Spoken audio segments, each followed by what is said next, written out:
मैं last class में भी आप लोगों से डिस्कस कर रहा था, there are 3 types of exchange rate. 3 तरह के एक्सचेंज रेट थे। एक फर्स्ट एक्सचेंज रेट था fixed exchange rate. Fixed exchange rate वो एक्सचेंज रेट है जो गवर्नमेंट डिसाइड करती है, उस एक्सचेंज रेट को फिक्स्ड एक्सचेंज रेट बोला जाता है जी, which is fixed by the government. और ये 1990 से पहले गवर्नमेंट फिक्स किया करती थी। 1991 के बाद से लेकर आज तक foreign exchange rate determine with the help of demand and supply किया जाता है, जिसको फ्लेक्सिबल और फ्लोटिंग एक्सचेंज रेट का नाम दिया जाता है। जब फिक्स एक्सचेंज रेट चल रहा था तो गवर्नमेंट जब अपने हाथों से खुद वैल्यू कम करती थी उसको डीवैल्यूएशन बोलते थे। और under the flexible exchange rate जब करेंसी की वैल्यू अपने आप कम हो जाए तो उसको डेप्रिसिएशन बोला जाता है। I am really very sorry, जो बच्चे लास्ट क्लास में नहीं आए थे उनको कुछ समझ नहीं आएगा, क्योंकि बहुत बताया था। सबसे छोटा चैप्टर है और सबसे तगड़े क्वेश्चन इस चैप्टर के हैं जी। नेशनल इनकम से मुश्किल क्वेश्चन इस चैप्टर के जी, नेशनल इनकम से भी डिफिकल्ट क्वेश्चन इस चैप्टर के हैं। तो अब वो डिपेंड करता है आप सब लोगों के ऊपर कि आप सब लोग इस पार्ट को कैसे कवर करते हैं। इस तरफ ये थोड़ा यहाँ पे आ जा भाई, लास्ट क्लास में एब्सेंट है, अभी आई है, आई थी करना मिस्टर हो जा प्लीज। रिकैप से कुछ नहीं होगा ना, बहुत मतलब लास्ट लास्ट ना जो टॉपिक कर रहा था ना करना, बहुत धीरे धीरे धीरे इनके माइंड में डाल रहा था। रिकैप से कुछ नहीं होगा बेटा, रिकैप कर ही रहा हूँ, समझ ले यही जो कर रहा हूँ वही रिकैप है। और का ना मैंने स्टूडेंट को यही बताया कि हर एक कंट्री की करेंसी की वैल्यू किसी एक्सटर्नल स्टैंडर्ड के बेसिस पे सेट करी जाती है। हर कंट्री करेंसी की वैल्यू किसी एक्सटर्नल स्टैंडर्ड के बेसिस सेट करी जाती है। तो बच्चों ने पूछा व्हाट इज एक्सटर्नल स्टैंडर्ड, तो मैंने बोला external standard can be gold, can be silver, can be another precious metal और can be another country's currency. और जब कभी भी एक कंट्री की करेंसी की वैल्यू किसी और कंट्री की करेंसी की वैल्यू के बेसिस सेट करी जाती है, उस सिस्टम को, उस प्रोसेस को पेगिंग बोलते हैं। और वैल्यू कितनी सेट करी जाती है उसको पैरिटी वैल्यू बोलते हैं। अब क्या समझ आएगा? कुछ नहीं, यही बात लास्ट क्लास में 3 3 बार ऐसे ही धीरे धीरे बोल बोल के करा रहा था। ये सब कुछ under the fixed exchange rate system में होता है। प्लस का ना मैंने लास्ट क्लास में इन बच्चों को ये भी बताया कि जब गवर्नमेंट फिक्स करा करती थी फॉरेन एक्सचेंज रेट, जब government foreign exchange rate fix करती थी तो उस टाइम पर गवर्नमेंट अपने पास फॉरेन एक्सचेंज रिजर्व रखती थी। और उस टाइम पर गवर्नमेंट ही एक्ट करती थी, act as a bulk buyer and bulk seller, act as a bulk buyer and bulk. But 1991 के बाद से लेकर आज तक फ्लेक्सिबल और फ्लोटिंग एक्सचेंज रेट चल रहा है। और आज के टाइम पर फॉरेन एक्सचेंज रेट जब कभी भी बढ़ जाता है या जब कभी भी कम हो जाता है तो उसको स्टेबल रखने के लिए बीच में आती है कौन? आरबीआई। इसलिए आरबीआई क्या स्टेबल करती है? स्टेबल वैसे ही करती होगी, it is act as a bulk buyer and bulk seller. इसलिए आरबीआई आज अपने पास रखता है फॉरेन एक्सचेंज रिजर्व, इसलिए आरबीआई को custodian of foreign exchange reserves का नाम भी दिया जाता है। ये सारी इंफॉर्मेशन और फ्लेक्सिबल एक्सचेंज रेट फ्लोटिंग जो चल रहा है with the help of demand and supply, इस फ्लेक्सिबल और फ्लोटिंग एक्सचेंज रेट जो चल रहा है with the help of demand and supply, इसके मेरिट्स और इसके डीमेरिट्स ये भी लास्ट क्लास से मैंने कवर किए थे। मेरा लास्ट फॉरेन एक्सचेंज रेट रहता है जिसका नाम है मैनेज फ्लोटिंग। क्या बोलते हैं जी? जिसको बोलते हैं manage floating exchange rate. Obviously बात है कुणाल सर, अब फ्लेक्सिबल एक्सचेंज रेट चल रहा है, फ्लेक्सिबल चल रहा है, फ्लेक्सिबल चल रहा है, चल रहा है, चल रहा है। बट फ्लेक्सिबल एक्सचेंज रेट जब कभी भी बहुत बढ़ जाए या बहुत कम हो जाए तो या तो एक्सपोर्टर को लॉस होता है या तो इंपोर्टर को लॉस होता है। मतलब या तो एक्सपोर्टर रोता है या तो इंपोर्टर रोता है। इसलिए आरबीआई बीच में आता है और एक्ट करता है as a bulk buyer and bulk seller. उसी एक्सचेंज रेट को उसी एक्सचेंज रेट को मैनेज फ्लोटिंग एक्सचेंज रेट का नाम दिया जाता है। जैसे कुणाल सर आप बोल ही रहे हो, it is a hybrid of fixed exchange rate and flexible exchange rate. Okay sir, it refers to a system in which exchange rate is determined. Sir with the help of demand and supply तो ढाकरे हो ही रहा है, साथ में बीच में central bank भी आ रहा है, इन्फ्लुएंस द एक्सचेंज रेट। हाँ सर ठीक है, समझ आ गई, यही बात आप कर रहे थे। सर इस सिस्टम के अंदर सेंट्रल बैंक इंटरवेन करता है फॉरेन एक्सचेंज मार्केट में और रिस्ट्रिक्ट कर देता है फ्लैक्चुएशन, की फ्लैक्चुएशन ना हो। द एम ऐसा क्यों करता है? फॉरेन एक्सचेंज रेट को टारगेट वैल्यू पे फिक्स रखने के लिए ऐसा करता है वो, ना बहुत बढ़े ना बहुत कम हो। That is why it is called as an hybrid. क्या बोलते हैं? Hybrid. For this central bank maintains reserves, क्या मेंटेन रखता है? रिजर्व। ऑब्वियस सी बात है, जब आरबीआई ही एक्ट कर रहा है, आरबीआई ही एक्ट कर रहा है as a bulk buyer and bulk seller, RBI act कर रहा है as a bulk buyer and bulk seller, तो अपने पास रिजर्व रखेगा भी कौन भाई? आरबीआई। कौन रखेगा? RBI. For this central bank maintains reserves. ठीक है कुणाल सर, सेंट्रल बैंक क्या मेंटेन रख रहा है? रिजर्व। इसी को Kunal sir dirty floating exchange rate भी बोलते हैं। क्या बोलते हैं? Dirty floating exchange rate. क्या नाम दिया जाता है जी? Dirty floating exchange. क्योंकि कभी कभी आरबीआई जब ऐसा करता है तो किसी एक का फायदा हो जाता है और दूसरे का नुकसान। That is why it is also known as dirty floating exchange rate. ये हो गया जी मैनेज्ड। लास्ट क्लास में हो गया था फ्लेक्सिबल और फिक्स्ड। तीन तरह के एक्सचेंज रेट इस पूरे चैप्टर में पढ़ने थे, that is fixed exchange rate, flexible exchange rate and manage floating. यहां पर ये तीनों एक्सचेंज रेट फिनिश हो गए मेरे। अब मेरे पास हृदय क्वेश्चन आया बेटा, difference between currency depreciation, difference between currency depreciation and currency. अब डेप्रिसिएशन का मतलब होता है वैल्यू का कम होना और एप्रिसिएशन का मतलब होता है वैल्यू का बढ़ना, बट डेप्रिसिएशन और एप्रिसिएशन दोनों under the flexible exchange rate system होते हैं। That's it. ये बोल भी रहा हूं, करेंसी डेप्रिसिएशन मतलब decrease in the value of domestic currency in terms of foreign currency, and currency depreciation makes the. अब एक छोटा सा क्वेश्चन आपसे सोच के बताना, बहुत इंपॉर्टेंट है। अगर करेंसी डेप्रिशिएट हो रही है, क्या हो रही है? अगर मेरे पास कुमुद करेंसी डेप्रिशिएट हो रही है, तो डेप्रिशिएट होने का मतलब मेरी करेंसी की वैल्यू, उनकी करेंसी की वैल्यू, तो वो मेरी कंट्री से ज्यादा लेंगे या कम लेंगे? इसका मतलब मेरी कंट्री से एक्सपोर्ट बढ़ेगा या कम होगा? और इंपोर्ट?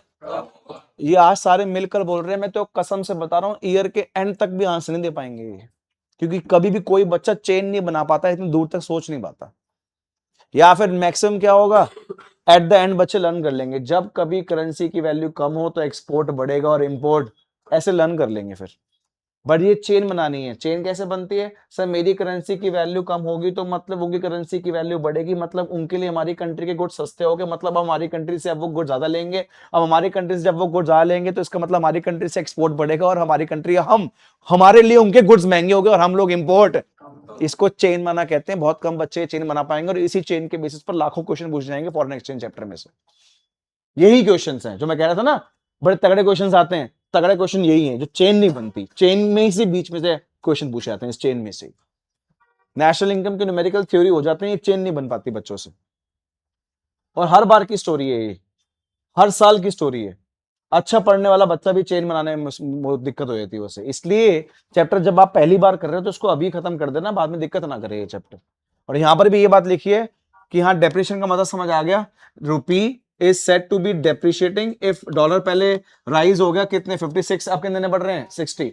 तो मैंने $1 को लेने के लिए जहां मुझे पहले 56 रुपए देने पड़ते थे, अब कितने देने पड़ रहे हैं 60। कि इसी $1 को लेने के लिए जो मुझे 56 देने पड़ता है, अब कितने देने पड़ रहे हैं 60। तो ऑब्वियस सी बात है मेरी करेंसी की वैल्यू कम होगी, उनकी करेंसी की value.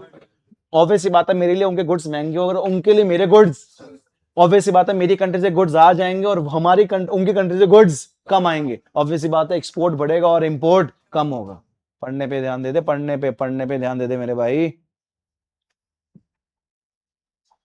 Effects of depreciation, Kartik तू पढ़ ले क्या लिखा हुआ, आराम से तोड़ तोड़ के पढ़ और अपने लिए समझने के लिए पढ़। डेप्रिसिएशन ऑफ डोमेस्टिक करेंसी का मतलब हमारी करेंसी, हमारा बोल देगा। डेप्रिसिएशन ऑफ हमारी currency means a fall in the price of, जैसे कि rupee terms of, it means now $1 can be exchange for with the same amount of, now more goods can be purchase from. इसका मतलब India से अब export और India में अब import, यही लिखा हुआ है। नहीं बनती चेन, नहीं बनती। हाथ जोड़ के रिक्वेस्ट कर रहा हूं, चैप्टर पढ़ा जा रहा है, अभी कोई टेस्ट नहीं चल रहा। अगर आप में से कोई भी स्टूडेंट चाहता है तो मुझसे ये बात पूछ भी सकता है, कोई दिक्कत वाली बात नहीं है जी, कोई प्रॉब्लम वाली बात नहीं है। करेंसी एप्रिसिएशन, चल आजा, चल कार्तिक चेन बनाए। कार्तिक मेरी करेंसी की वैल्यू, उनकी करेंसी की वैल्यू, अब मेरे लिए उनके गुड्स और उनके लिए मेरे गुड्स, अब मैं उनके वहां से गुड्स ज्यादा मंगवाऊं मतलब इंपोर्ट, बट उनके लिए हमारे गुड्स महंगे तो वो कम खरीदेंगे, मतलब हमारे कंट्री से एक्सपोर्ट। कना भाई ने कह दिया कि इजी तो है। अब जब कना भाई ने इजी कह दिया है तो इजी होगा ही।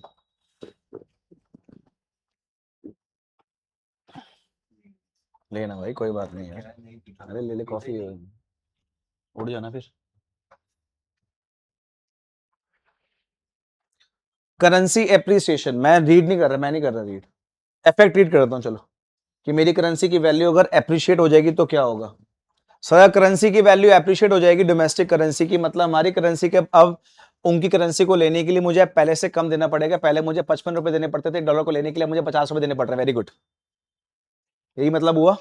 ठीक है, ठीक है। इट सेम अमाउंट, ठीक है ठीक है ठीक है। It means from USA will become relatively cheaper, it leads to increase of imports from, और हमारी कंट्री से एक्सपोर्ट क्या हो जाए कम, क्योंकि हमारी कंट्री से अब गुड उनके लिए क्या हो गए हैं, महंगे। अब तो ये भाई अश्मीत भाई से पूछ ले क्वेश्चन, पूछ ले चेन, मुझे बता चेन समझा दे कार्तिक को। नहीं नहीं, अगर एप्रिशिएट हो रहा है करेंसी की वैल्यू, तो अगर हमारी करेंसी की वैल्यू कम करती है तो उनकी कम होगी है, तो इसके कारण अब उनके गुड्स हमारे लिए बहुत सस्ते होंगे तो हम ज़्यादा इंपोर्ट करेंगे, और उनके लिए हमारे गुड्स महंगे होंगे तो वो कम एक्सपोर्ट करेंगे। देख लो, बस यही है, सबका अपना लेवल देख लो, ध्यान की बात है सिर्फ। और यही है क्वेश्चंस, पक्का प्रॉमिस कर रहा हूं, यही क्वेश्चंस आएंगे। जानबूझ के ड्रामा कर देंगे, ये हो गया, वॉर हो गई, बताओ क्या होगा, अब कौन सी वैल्यू कम होगी, किसका एक्सपोर्ट बढ़ेगा, यही क्वेश्चन है सारे। तो करेंसी डेप्रिसिएशन और करेंसी एप्रिसिएशन का मीनिंग बता चुका हूं। डेप्रिसिएशन का मतलब वैल्यू का कम होना in terms of foreign currency, इसका मतलब वैल्यू का बढ़ना। इफेक्ट्स ऑन इंपोर्ट एक्सपोर्ट समझा चुका हूं अभी, वही दोनों समझा रहा था, एग्जाम्पल बता चुका हूं अभी, वही बता रहा था। ये घटिया क्वेश्चन बार बार पूछते हैं बोर्ड्स में, डिफरेंस। आपके पास सिंपल सा क्वेश्चन है, मुझे चैप्टर खत्म करना है, जल्दी चलना आगे। सिंपल सा क्वेश्चन है, हम लोग फॉरेन करेंसी की डिमांड करते क्यों है, कभी कभी ये घटिया क्वेश्चन भी आया था, डायरेक्ट क्वेश्चन है। अब भाई मैं फॉरेन करेंसी की डिमांड क्यों करता हूं, क्योंकि मुझे वहां से गुड सर्विस मंगवाने हैं। कह रहा है मैंने वहां से गुड मंगवाया, मैं तो डिमांड नहीं करी फॉरेन करेंसी की। मैंने बोला नालायक, मेरी बात सुन ले, अगर तूने गुड्स मंगवाया मैं तो तूने डिमांड करी है। कह रहा कहां करी है, मैंने तो नहीं करी। अरे तूने गुड्स मंगवाया, पैसे किस में दिए, कह रहा पैसे तो मेरे बैंक अकाउंट से कटे। मैं तेरे बैंक अकाउंट से पैसा गया, पैसा गया, पैसा गया, पैसा गया, बीच में आरबीआई खड़ा हुआ है। आरबीआई इंडियन रुपी थोड़ी भेजेगा वहां पर, आरबीआई तो क्या भेजेगा। इसका मतलब तूने अगर गुड्स की डिमांड करी है, मतलब तूने फॉरेन एक्सचेंज की डिमांड, हाँ यार भाई, गुड्स की डिमांड करी है तो मतलब फॉरेन एक्सचेंज की डिमांड करी है। तो भाई मुझे फॉरेन एक्सचेंज क्यों चाहिए देवांश, मुझे फॉरेन एक्सचेंज इसलिए चाहिए क्योंकि मुझे वहां से इंपोर्ट करवाने क्या भाई, गुड्स एंड। मुझे फॉरेन एक्सचेंज की डिमांड क्यों करनी, क्योंकि मुझे बाहर घूमने जाना है। मुझे फॉरेन एक्सचेंज की डिमांड मैंने क्यों करके, मेरा कोई बाहर रहता है, मैं उसको पैसे भेजने, मैंने बाहर कोई एसेट परचेस करना है, प्रॉपर्टी परचेस करनी है। और फॉरेन एक्सचेंज की डिमांड शायद से मैंने इसलिए करी क्योंकि मैं देख रहा हूँ कि अगर रेट बढ़ जाएगा तब उसे बेच दूंगा, जिसको क्या बोलते हैं स्पेकुलेट। कहीं भी घर बाहर किसी कंपनी में इन्वेस्ट कर दिया, उसको यही कहते हैं transfer purchase of assets. Speculation तो इलीगल था। इलीगल है बट लोग करते तो हैं ही बेटा। ये इतना सिंपल क्वेश्चन लग रहा है ना, ये आया था। डिमांड या फिर बोलते हैं सोर्सेज ऑफ डिमांड बता दो, सोर्सेज ऑफ डिमांड बता दो, किस चीज का भाई, फॉरेन एक्सचेंज का। अच्छा मैं मांगू तो डिमांड, वो अपने आप पैसा डॉलर देने दो, सप्लाई। अपने आप कब देंगे, हमारी कंट्री में घूमने आए हैं, ऑब्वियस सी बात है, मेरे से पढ़ने आ गए वो, क्या फीस, किसमें फीस देंगे। अब ये कह रहा है कहाँ है डॉलर फिर हमारी कंट्री में, अरे वो इंडियन रुपी कैसे आए होंगे, पहले वो हमारे कहाँ गए होंगे, आरबीआई के पास। तो हमारे आरबीआई के पास क्या आ गया, फॉरेन एक्सचेंज क्या आ गया। इसका मतलब मैं डॉलर मांगू तो वो डिमांड है, डॉलर अपने आप आए तो वो सप्लाई है। इंडियंस के हाथ में कुछ नहीं आता, हमारा कोई लेना देना नहीं है डॉलर का, आरबीआई के पास आता है, क्योंकि आरबीआई को तो बोलते हैं custodian of foreign exchange reserves. Speculation, तूने डॉलर परचेस कर लिया ये सोच के कि डॉलर आज 93 रुपीज का हो, 95 का होगा तो बेच दूंगा, तूने इसलिए डिमांड करी है डॉलर की। हाँ वही तो मैं कह रहा हूँ कि करते तो है ही। अब इलीगल की बात छोड़ना, अब मैं जब घूमने जाना है, मैंने दिसंबर में घूमने जाना है मैंने, तो आज मुझे लग रहा है 93 सही है मेरे लिए, मुझे लग रहा है दिसंबर में रेट बहुत बढ़ जाएगा, तूने आज ले लिया, तो ये कैसे इलीगल हो गया। वो इलीगल क्यों है। घर बैठ के इन चीजों की ट्रेडिंग नहीं कर सकते हम लोग, करेंसीज की किसी की, ये इलीगल माना जाता है कंट्री में। सिर्फ शेयर्स और डिबेंचर्स को छोड़कर, और जहां हमारी कंट्री के अंदर पानी हो और पानी के अंदर ट्रेडिंग को छोड़कर, हमारे पास सारी ट्रेडिंग इलीगल है इंडिया में। गोवा में ट्रेडिंग इलीगल है, नहीं, अलाउड है बेटिंग, सिर्फ किस में, वाटर्स में, लैंड पे नहीं।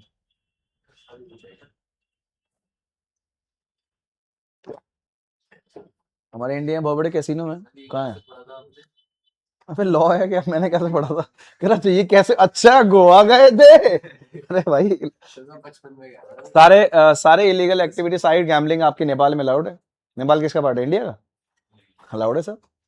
हमारी कंट्री के अंदर लैंड पे सारे ये गैम्बलिंग एक्टिविटीज इलीगल है भाई। ठीक है, इस बारे में बाद में बात करें आगे। ठीक है, आपको कैसे पता चला?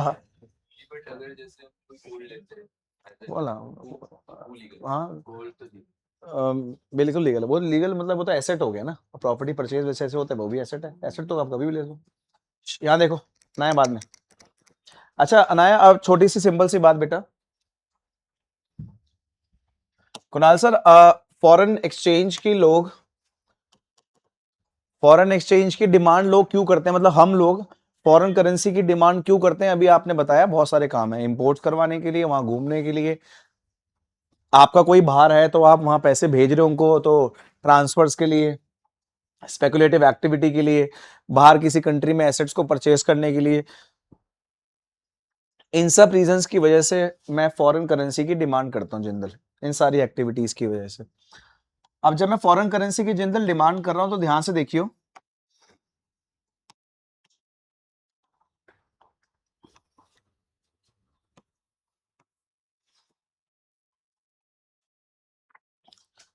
तू कोई भी चीज जिंदल लेता देता है, अगर वो गुड है, क्या है, अगर वो गुड या कोई भी कमोडिटी है, कोई भी चीज है, तो हमेशा एक्स एक्सिस पे आती है, 11 से पढ़ रहे हैं, और उसको लेने के लिए जो तू देता है वो हमेशा, अब तो दे, गुड का प्राइस नहीं रहा, अपनी कंट्री की करेंसी दे रहा है, क्या दे रहा है, फॉरेन करेंसी, मतलब अपने कंट्री करेंसी दे रहा है। अब तू बाहर से कोई गुड मंगवा रहा है, क्या देगा, क्या देगा, फॉरेन करेंसी देगा। तो मैं यहां लिख रहा हूं, ये देख, और फॉरेन करेंसी तू थोड़ी देगा, देगा कौन, आरबी का जो पड़ा होता है वो क्या होता है, तो जो दिया जाता है उसको बोलते हैं रेट, क्या बोलते हैं, तो यहां लिख रहा हूं फॉरेन एक्सचेंज रिजर्व नहीं है ये, रेट है, रेट का मतलब यहां लिख रहा हूं रेट ऑफ सेक्रीफाइस होता है भाई, जो दिया जाता है। और जो तो ले क्या रहा है, फॉरेन करेंसी, क्या ले रहा है, तो यहां लिख रहा हूं फॉरेन करेंसी, फॉरेन करेंसी का दूसरा नाम है जिंदल फॉरेन एक्सचेंज। मैं कसम से बता रहा हूँ, शायद से बताया हो भाई, मुझे, मेरे को 12th में नहीं पता था कि यहाँ पे FER और यहाँ पे FEQ लिखते हैं, हमेशा मिसले, हमेशा गलती करते थे। अब समझ आ रहा है, फॉरेन करेंसी को लेने के लिए जो दिया जाता है वो देने को क्या बोलते हैं, फॉरेन एक्सचेंज, और जो लिया जा रहा है, अगर इसकी जगह मैं क्लास 11th में यहाँ प्राइस और यहाँ गुड की डिमांड लिखता था या सप्लाई लिखता था, आज भी वही सेम बात है, बट मैं गुड नहीं, गुड को मैं करेंसी मान रहा हूं, तो वो करेंसी लेने या करेंसी, वो करेंसी यहां आ रही है, और उसको लेने देने के लिए जो जा रहा है और आ रहा है वो यहां आ रहा है, सेम है ये, यहाँ प्राइस डिमांड सप्लाई लिखते थे, यहाँ फॉरेन एक्सचेंज रेट और फॉरेन एक्सचेंज लिख रहे हैं, एकदम सेम है, कुछ नया नहीं है इसके अंदर।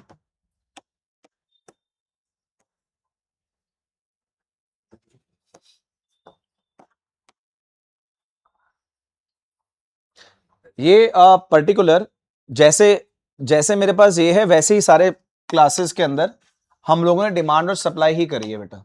अब देख कार्तिक, कार्तिक रेट का मतलब सेक्रीफाइस, कार्तिक तू सेक्रीफाइस इतना कर रहा है समझ ले, और तू इतनी फॉरेन करेंसी ले रहा है, अगर कार्तिक कल को तुझे सेक्रीफाइस कम करना पड़ेगा तो फॉरेन करेंसी ज्यादा लेगा कम लेगा, कार्तिक मेरे भाई बताना, अगर तुझे सेक्रीफाइस कम करने पड़ेगी अपनी करेंसी, तो तू फॉरेन करेंसी ज्यादा लेगा कम लेगा, ज्यादा लूंगा। चावला पढ़ नहीं रहा तू भाई यार, लास्ट में आया था, होगी बात खत्म। अगर कल को सेक्रीफाइस और कम करना पड़े तो तू और ज्यादा ले, हाँ, हंसो हंसो, तो फिर और ज्यादा लेगा। अच्छा कार्तिक, अगर सेक्रीफाइस ज्यादा करना पड़े तो डिमांड, कहां चले गए हम लोग,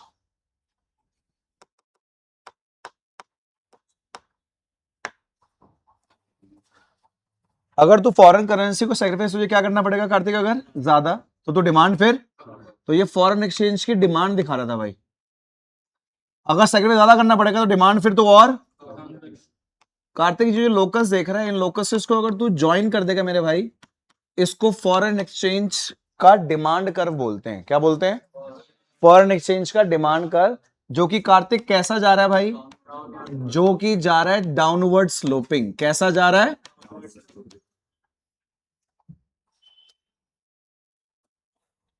अब साथ में समझा देता हूं कार्तिक, सप्लाई वाला कॉन्सेप्ट भी। अब उनकी तरफ से सोचना है कार्तिक। दोबारा से यहां पर बच्चे फॉरेन एक्सचेंज रेट ही लिख रहा हूं और यहां फॉरेन एक्सचेंज ही लिख रहा हूं कार्तिक, पर यहां डिमांड नहीं, क्या लिख रहा हूं? सप्लाई। कार्तिक सेक्रीफाइस इतना करना पड़ रहा है, सप्लाई इतनी कर रहे हैं वो, हमारी कंट्री के अंदर इतना डॉलर दे रहे हैं वो। कल को कार्तिक अगर उन्हें सेक्रीफाइस ज्यादा करना पड़े, सप्लाई होंगी तो सोच ले, रेट हमारा सोच ले, कल को हमें सेक्रीफाइस क्या करना पड़ रहा है कार्तिक? ज्यादा। इसका मतलब क्या है? हमारी करेंसी की वैल्यू कम हो रही है, बढ़ रही है? रेट का मतलब क्या होता है? Rate of sacrifice, rate of, सुन अब सोच, रेट का मतलब रेट ऑफ, अगर कल को हमको सेक्रीफाइस ज्यादा करना पड़ रहा है, ज्यादा सेक्रीफाइस करना पड़ रहा है ज्यादा, तो हमारी करेंसी की वैल्यू और उनकी करेंसी की वैल्यू, और जब उनकी करेंसी की वैल्यू, तो हमारी कंट्री के अंदर वो डॉलर देंगे ज्यादा, कम देंगे? सोचो, दोबारा बोल रहा हूं, रिया सुन, रिया सुन, रेट बढ़ रहा है। क्या बढ़ रहा है? रेट का मतलब rate of sacrifice, rate of, अगर रिया मुझे सेक्रीफाइस ज्यादा करना पड़ रहा है तो इंडियन करेंसी की वैल्यू और फॉरेन करेंसी की वैल्यू, और जब फॉरेन करेंसी वालों की वैल्यू, तो हमारी कंट्री में बहुत सारे गुड्स परचेस करेंगे, फिर हमारी कंट्री में बहुत इन्वेस्टमेंट करेंगे। इसका मतलब सप्लाई। दोबारा देख, अगर रेट क्या हो गया, मतलब इंडियन करेंसी की वैल्यू, उनकी वैल्यू, और जब उनकी वैल्यू, तो हमारी कंट्री में एसेट्स कम परचेस करेंगे, हमारी कंट्री में इन्वेस्टमेंट्स कम करेंगे, मतलब हमारी कंट्री में सप्लाई। ये अपना से सोच, ये अपना सोच, ये उनका सोच, अपना समझ आ जाएगा। दोबारा बोल, रेट बढ़ गया, रेट, अपना सोच, करेंसी की वैल्यू, उनकी करेंसी की वैल्यू, तो जब उनकी क्या वैल्यू, उनको कम पैसे देके यहां चीज ज्यादा मिलेंगी, है ना? अब वो हमारी कंट्री में सप्लाई, और इन लोकसेस को तू ज्वाइन करेगी तो देखा अपवर्ड स्लोपिंग। देखा, इसका मतलब फॉरेन एक्सचेंज का सप्लाई कर्व, फॉरेन एक्सचेंज का सप्लाई कर्व कैसा बनता है बेटा? Upward sloping. और फॉरेन एक्सचेंज का डिमांड कर्व कैसा बनता है? Downward sloping. इसका मतलब foreign exchange rate, rate Jindal, foreign exchange rate और फॉरेन एक्सचेंज की डिमांड में जिंदल कैसा रिलेशन हो गया? इनडायरेक्ट। बोलना कैसा हो गया? और फॉरेन एक्सचेंज रेट और फॉरेन एक्सचेंज की सप्लाई में कैसा रिलेशन हो गया? डायरेक्ट। डायरेक्ट रिलेशन तभी कर्व कैसा बन रहा है? अपवर्ड। और इनडायरेक्ट रिलेशन तभी कर्व कैसा बन रहा है? डाउनवर्ड। मजाक नहीं कर रहा, 6 मार्क्स का कंफर्म क्वेश्चन आता है, determination of foreign exchange rate बोलते हैं इसे। हाउ, अब हाउ, ये रहा जिंदल, ये रहा मेरा भाई, हाउ। ये देखो बच्चों, ये रहा मेरे पास डिमांड ऑफ फॉरेन एक्सचेंज, यहां लिख रहा हूं फॉरेन एक्सचेंज रेट, और ये रहा मेरे पास फॉरेन एक्सचेंज का डिमांड भी और सप्लाई भी। ये रहा डिमांड ऑफ फॉरेन एक्सचेंज, ये रहा supply of foreign exchange, and when ever demand and supply of foreign exchange interact at a particular point, इसको बोलते हैं इक्विलिब्रियम फॉरेन एक्सचेंज रेट, जो कंट्री में बार बार क्या होता रहता है? Change, fluctuate. इसी को बोलते हैं फ्लेक्सिबल एंड फ्लोटिंग, जो 91 से लेकर अब तक चल रहा है। और ये रहा इक्विलिब्रियम डिमांड एंड सप्लाई। जैसे जैसे तेरे पास कोई रीजन दे दूंगा जानबूझ के पेपर के अंदर में कि डिमांड हमारे इंडिया के लोग ज्यादा कर रहे हैं, जैसे अभी हुआ था, अभी मोदी जी ने आके क्या बोल दिया? गोल्ड मत लो, गोल्ड, बाहर घूमने मत जाओ, बाहर इन्वेस्टमेंट्स मत करो। इसका मतलब वो कह रहे हैं कि डिमांड फॉरेन करेंसी की, तो डिमांड फॉरेन करेंसी की ना करो, डिमांड कर विल शिफ्ट टूवर्ड्स दी, और जब डिमांड का लेफ्टवर्ड क्या हो जाएगा? शिफ्ट। तो देख, फॉरेन एक्सचेंज रेट, और रेट को कार्तिक को पता, रेट को बोलते रेट ऑफ सेक्रीफाइस।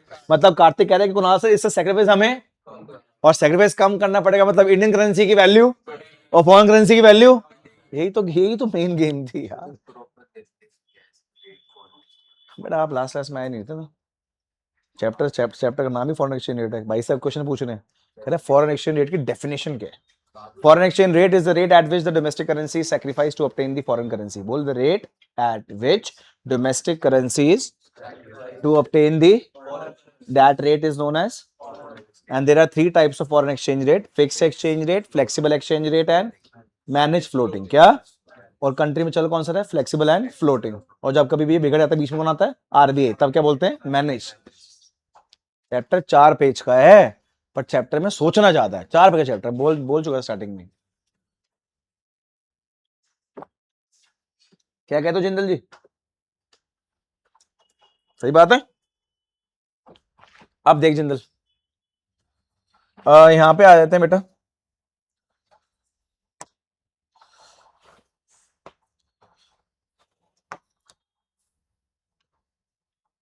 तू कर ले पहले, तू पहले बात कर ले, मैं बाद में पढ़ा लूंगा.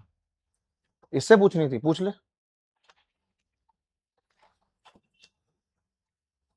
अब इसमें अलग तरीके से क्वेश्चन दिया हुआ, बट क्वेश्चन का मतलब सेम है. देवांश क्या बोल रहे हैं? कह रहे हैं what is the relationship between FER and demand of. क्या रिलेशन था FER और डिमांड में?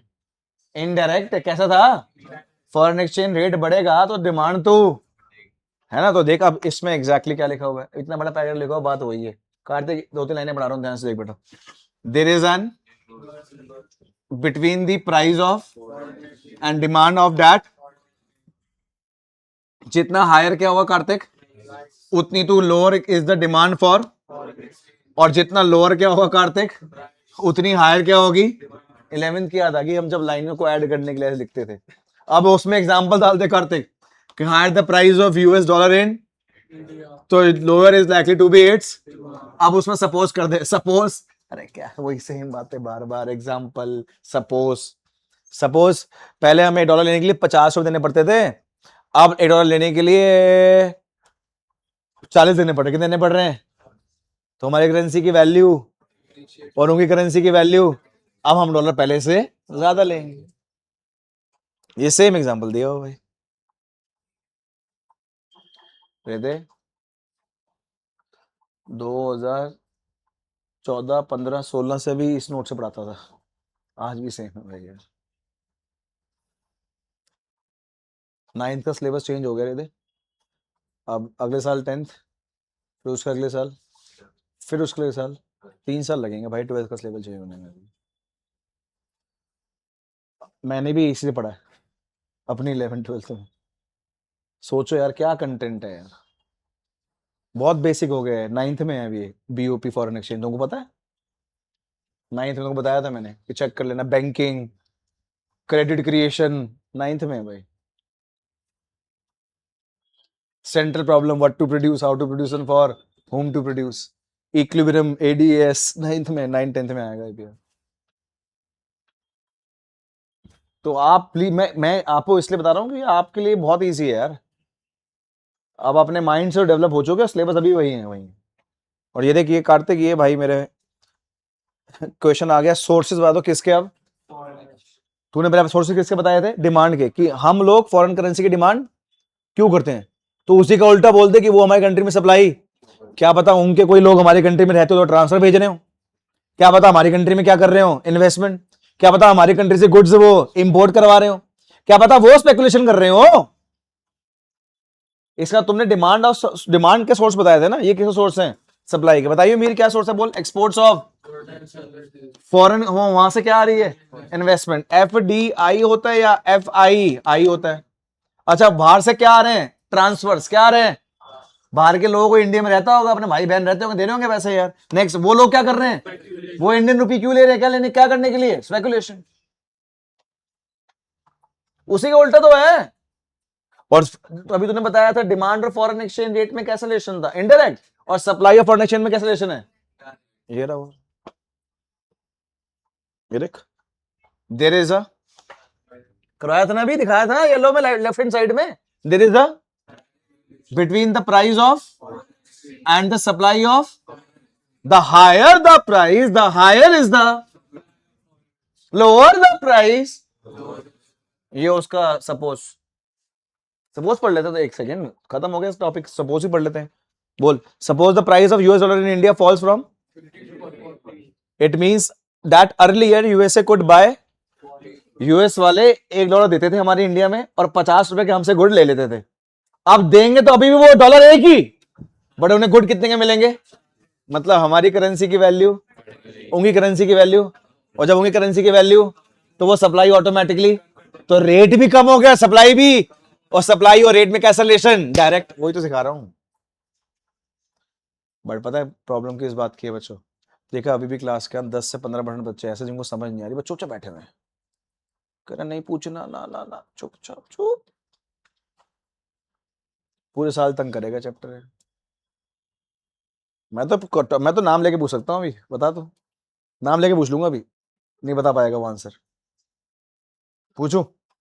किसी से भी पूछ लो। ये देख बता, गुरांश तू बता दे, बता मेरे भाई, फॉरेन एक्सचेंज रेट और सप्लाई में कैसा रिलेशन है? कैसे?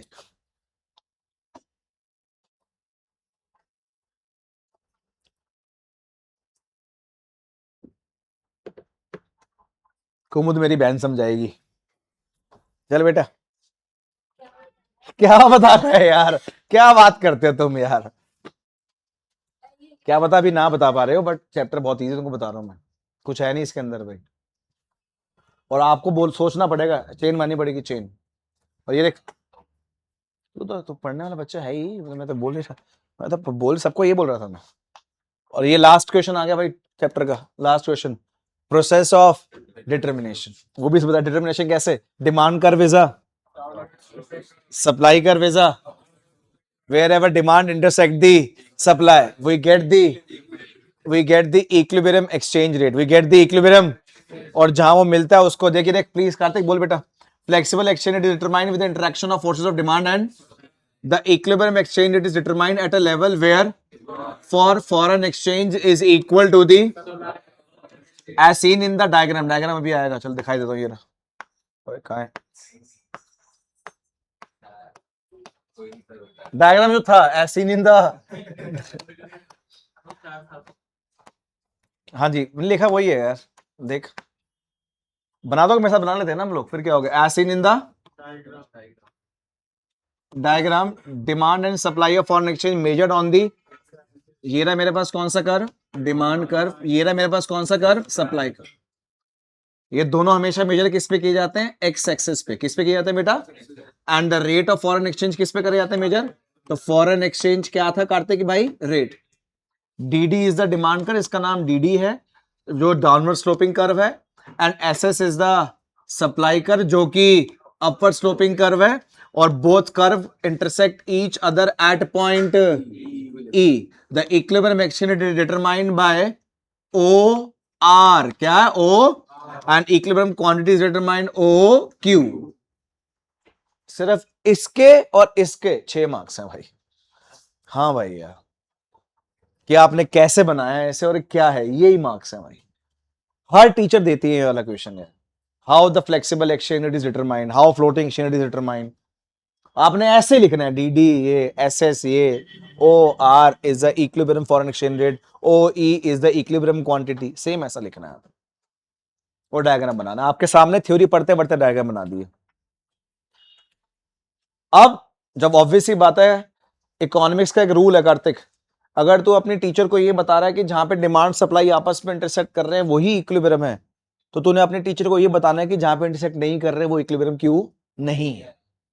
2 पैराग्राफ और, जैसे कि Kartik, if the exchange rate rises to, ये ओ आर था कार्तिक, अगर वो ओ आर 2 हो जाए, क्या हो जाए? ओ आर, तो अगर एक्सचेंज रेट रिया यहां पहुंच गया तो ऑब्वियसली आगे जा आगे जा आगे जा आगे जा आगे जा आगे जा डिमांड कम हो जाएगी रिया और सप्लाई ज्यादा।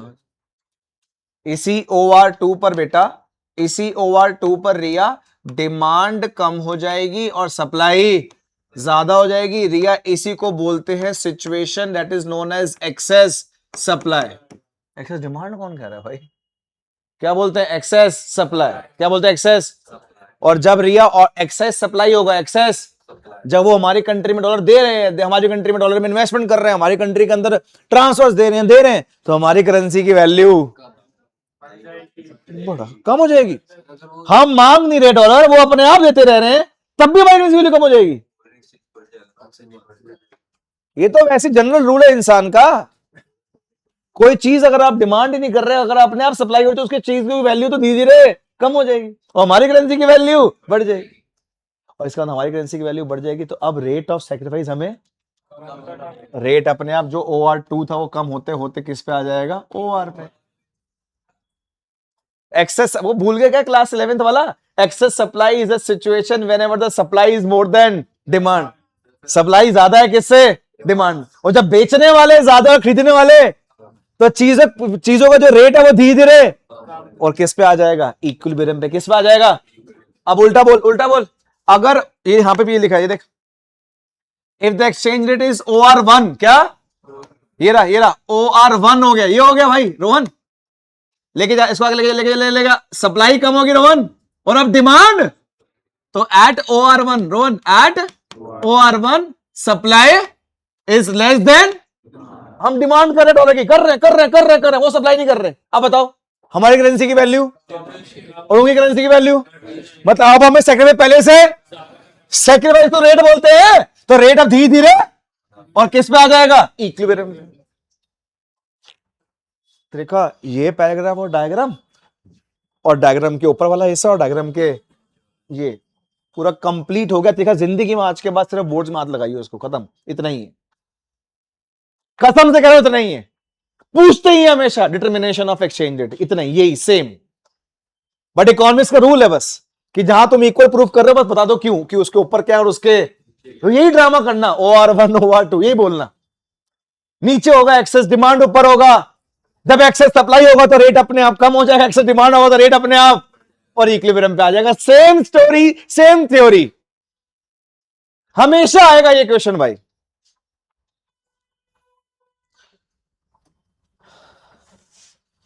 What is foreign exchange market? अरे foreign exchange market is a market where demand and supply होती है, यहां पर जहां फॉरेन करेंसी की क्या होती होगी, या फिर जहां फॉरेन करेंसी की क्या होती होगी, उस मार्केट को क्या बोलते हैं, फॉरेन एक्सचेंज मार्केट। बोल करना, foreign exchange market is defined as the in which foreign currencies are, foreign exchange market is not a place बटा, हाँ फिजिकल मार्केट थोड़ी ना है, ये कोई एरिया थोड़ी ना है उत्तम नगर के बैक साइड, ऐसे थोड़ा कुछ है, ये मार्केट है। क्या है market is a place where buyer and seller meet for the exchange of goods, oh goods and service बोल रहा था, for the exchange of foreign exchange, ये बोलना चाहिए था, बस हो गया। There are 3 functions of foreign exchange market. पहला फंक्शन तो है ही कि एक करेंसी को दूसरी करेंसी के अंदर कन्वर्ट करना, एक करेंसी को, यही तो मेन फंक्शन है, इसलिए तो मार्केट बनी है, इसी के लिए तो मार्केट बनी है। त्रिशा क्या बोल रही है, बोल, इंटरनेशनल ट्रांसफर ऑफ, मतलब foreign currency market helps in transferring foreign currency from one country to the where it is, और दूसरा क्या है, मार्केट है, मार्केट में जो लेन देन करने आता है ना उसको क्रेडिट भी मिलता है। क्या मिलता है, क्रेडिट, उधार भी मिलता है जी। किसी कंट्री का ज्यादा फॉरेन करेंसी नहीं है अभी और अपनी डोमेस्टिक करेंसी देने के लिए नहीं है, कम है, या बाद में दे देंगे, तो क्या मिलता है जी, क्रेडिट। क्या मिलता है, और सबसे इंपॉर्टेंट फंक्शन कौन सा होता है, हेजिंग। हेजिंग का मतलब होता है कि आज एक काम कर, डॉलर 95 रुपीज का चल रहा है, तुझे अच्छी तरह पता है कि अब ठंड शुरू होने वाली है, जैसे ठंड शुरू हो जाएगी ना, तो तेरे एसी का काम है, तूने यूएस से एसी इंपोर्ट करवाने थे, अब तू एसी कब इंपोर्ट कराएगा, नेक्स्ट सीजन में। तू एक काम कर, अब यही ठंड होगी, तो अगर डॉलर का प्राइस हल्का से भी क्या हो कम, आज के प्राइस पे बुक कर दे, आज के प्राइस पे, और इंपोर्ट कब करवा लियो, जब सीजन आएगा। अब प्रॉफिट भी हो सकता है, लॉस भी, इसे हेजिंग कहते हैं। ऐसी फैसिलिटी मार्केट प्रोवाइड करवाती है। अब लोग इतने सालों से डील कर रहे हैं, उनको आइडिया हो जाता है कि कब प्रॉफिट हो सकता है और कब लॉस, कब रेट बढ़ेगा कब रेट कम होगा, वो लोग कर लेते हैं। यहां ट्रम्प भाई साहब ने कुछ बोला, खत्म, जहां को लगता है मार्केट गिर गई, ये भी उठेगी, आज बुक कर दे, तू तो है ही इंपोर्टर, तू तो पैसे को तो देना ही है, तूने तो गुड्स मंगवाना ही है, बुकिंग पे डाल देना, मंगवा तब लियो, मत मंगवा अभी फालतू में, क्यों अपने वेयर हाउस इंपोर्ट के चार्जेस लगा रहा है अभी, तब मंगवा लियो, बड़ा अच्छा फंक्शन है। क्या बोलेगा रिते, बोल बेटा, एक बोल, hedging means covering and it is done by forward exchange transaction. दो तरह की ट्रांजैक्शन होती है, ऑन द स्पॉट या फिर कौन सी होती है, फॉरवर्ड, बोलना ऑन दी स्पॉट या चलिए ना, ऑन द स्पॉट का मतलब जो आज रेट चल रहा है तूने आज में गुड मंगवा ली है, और फॉरवर्ड मतलब आज सिर्फ बुक कर दिए, मंगवाए। तो आगे से पूछूंगा, there are two types of foreign exchange market, spot market, forward market. बोल। और बोलूंगा there are three functions of foreign exchange market. First function is transfer function, first is, second is credit function, second is, third is hedging. क्या? Hedging. और यही मैं तेरे को बोल रहा था, यही तेरे को बोल रहा था भाई, there are two types of market भाई। एक कौन सी मार्केट है? फॉरवर्ड। क्या? फॉरवर्ड। और एक कौन सी है? स्पॉट। कौन सी है? स्पॉट।